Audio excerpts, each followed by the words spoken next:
श्री राधे राधे दोस्तों। आज मैं आपके लिए लाई हूँ सावन सोमवार के व्रत की कथा। सावन में सुनी जाती है साहूकार के व्रत की कहानी। पढ़ें सावन के पहले सोमवार की कथा या फिर सुने सावन सोमवार व्रत कथा। प्रदोष व्रत 16 सोमवार और सोमवार तीनों की कथा अलग अलग होती है। यहाँ हम आपको श्रावण सोमवार की व्रत कथा बता रहे हैं, जिसे आप सावन के पहले सोमवार पर सुनकर भोलेनाथ का आशीर्वाद ले सकते हैं और व्रत पूर्ण कर सकते हैं। सावन सोमवार का कथा। व्रत कथा। सावन का पहला सोमवार 14 जुलाई को है। इस दिन भगवान शिव की पूजा की जाती है, साथ ही भक्त व्रत भी रखते हैं। व्रत के साथ कथा भी पढ़ी या सुनी जाती है। इस दिन साहूकार की कहानी पढ़ी जाती है। यहाँ से आप सावन के पहले सोमवार की व्रत कथा सुन सकते हैं। एक बहुत धनवान साहूकार था, जिसके घर धन आदि किसी प्रकार की कमी नहीं थी, लेकिन उसको एक दुख था कि उसके कोई संतान नहीं थी। वो इसी चिंता में रात दिन रहता था। वह पुत्र की कामना के लिए प्रति सोमवार को शिव जी का व्रत और पूजन किया करता था और सायंकाल को शिव मंदिर में जाकर शिव जी के सामने दीपक जलाया करता था। उसके इस भक्ति भाव को देखकर एक समय श्री पार्वती जी ने शिव जी महाराज से कहा, महाराज, ये साहूकार आपका अनन्य भक्त है और सदैव आपका व्रत और पूजन बड़ी श्रद्धा से करता है। इसकी मनोकामना पूर्ण करनी चाहिए। शिव जी ने कहा, हे पार्वती, ये संसार कर्म क्षेत्र है। जैसे किसान खेत में जैसा बीज बोता है वैसा ही फल काटता है, उसी तरह इस संसार में प्राणी जैसा कर्म करते हैं वैसा ही फल भोगते हैं। पार्वती जी ने अत्यंत आग्रह से कहा, महाराज, जब ये आपका अनन्य भक्त है और इसको अगर किसी प्रकार का दुख है तो उसको अवश्य दूर करना चाहिए, क्योंकि आप सदैव अपने भक्तों पर दयालु होते हैं और उनके दुखों को दूर करते हैं। यदि आप ऐसा नहीं करेंगे तो मनुष्य आपकी सेवा तथा व्रत क्यों करेंगे?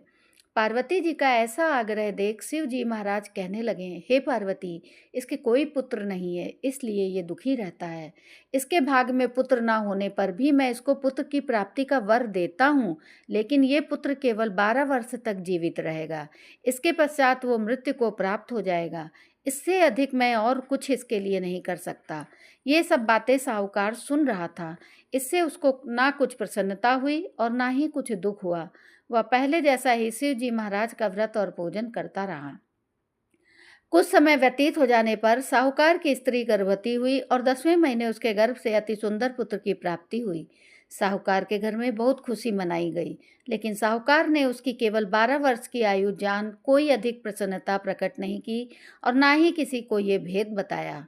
जब वो बालक 11 वर्ष का हो गया तो उस बालक की माता ने उसके पिता से विवाह आदि के लिए कहा, तो साहूकार कहने लगा कि अभी मैं इसका विवाह नहीं करूँगा, अपने पुत्र को काशी जी पढ़ने के लिए भेजूँगा। फिर साहूकार ने बालक के मामा को बुलाकर उसको बहुत सा धन देकर कहा, तुम इस बालक को काशी जी पढ़ने के लिए ले जाओ और रास्ते में जिस स्थान पर भी जाओ यज्ञ करते रहना और ब्राह्मणों को भोजन कराते जाना और दक्षिणा देते हुए जाना। वो दोनों मामा भांजे यज्ञ करते और ब्राह्मणों को भोजन कराते और दक्षिणा देते जा रहे थे।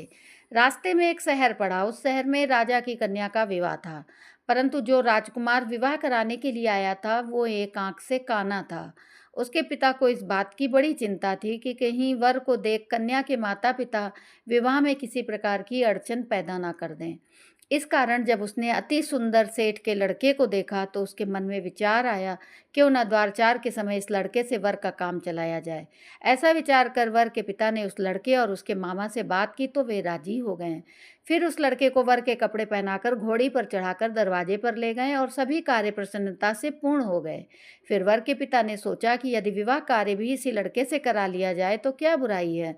ऐसा विचार कर लड़के और उसके मामा से कहा, यदि आप फेरों का और कन्यादान के काम को भी करा दें तो आपकी बड़ी कृपा होगी, मैं इसके बदले में आपको बहुत कुछ धन दूंगा। तो उन्होंने स्वीकार कर लिया। विवाह कार्य भी बहुत अच्छी तरह से संपन्न हो गया, परंतु जिस समय लड़का जाने लगा तो उसने राजकुमारी को चुनरी के पल्ले पर लिख दिया, तेरा विवाह तो मेरे साथ हुआ है, परंतु जिस राजकुमार के साथ तुमको भेजेंगे वो एक आंख से काना है, मैं काशी जी पढ़ने जा रहा हूँ। लड़के के जाने के पश्चात राजकुमारी ने जब अपनी चुनरी पर ऐसा लिखा हुआ पाया तो उसने काने राजकुमार के साथ जाने से मना कर दिया और कहा कि ये मेरा पति नहीं है, मेरा विवाह इसके साथ नहीं हुआ है। जिसके साथ मेरा विवाह हुआ है वो तो काशी जी पढ़ने को गया है। राजकुमारी के माता पिता ने अपनी कन्या को विदा नहीं किया और बारात वापस चली गई। उधर सेठ का लड़का और उसका मामा काशी जी पहुंच गए। वहां जाकर उन्होंने यज्ञ करना, लड़के ने पढ़ना शुरू कर दिया। जब लड़के की आयु 12 साल की हो गई, उस दिन उन्होंने यज्ञ रचा रखा था। लड़के ने अपने मामा से कहा, मामा जी आज मेरी तबीयत कुछ ठीक नहीं है। मामा ने कहा, अंदर जाकर सो जाओ। लड़का अंदर जाकर सो गया और थोड़ी देर में उसके प्राण निकल गए। जब उसके मामा ने आकर देखा तो वो मृत पड़ा है, तो उसको बड़ा दुख हुआ और उसने सोचा कि अगर मैं अभी रोना पिटना मचा दूंगा तो यज्ञ का कार्य अधूरा रह जाएगा। अतः उसने जल्दी से यज्ञ का कार्य समाप्त कर ब्राह्मणों के जाने के बाद रोना पिटना आरंभ कर दिया। संयोगवश उसी समय शिव पार्वती जी उधर से जा रहे थे। जब उन्होंने जोर जोर से रोने की आवाज़ सुनी तो पार्वती जी कहने लगी, महाराज कोई दुखिया रो रहा है, इसके कष्ट को दूर कीजिए।